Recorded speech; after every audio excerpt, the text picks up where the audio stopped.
What if I told you that keeping your money safe in the bank could actually be one of the most dangerous things you can do with it? After 9 years in banking and now helping people with their finances, I've seen the same mistake again and again. People feel good seeing tens of thousands sitting in their account, believing they're being smart with money.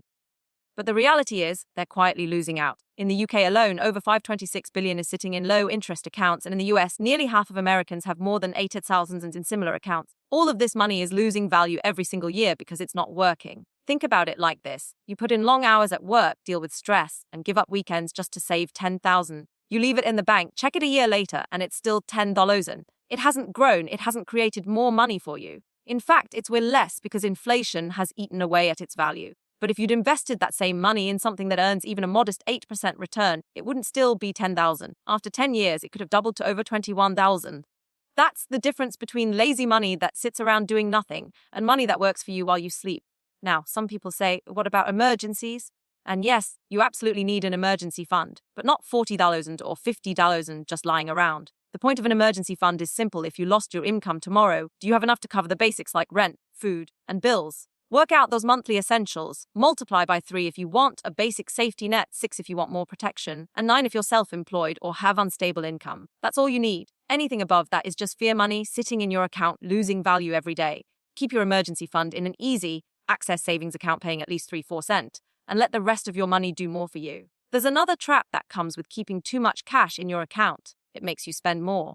You check your balance, see 15,000 sitting there, and suddenly it feels like you've got money to spare. So you book the trip, buy the shoes, or eat out instead of cooking. But most of that money isn't actually for spending. It's for your future goals. That's why automating your money is key. Move it to investments, savings, or bills before you even see it.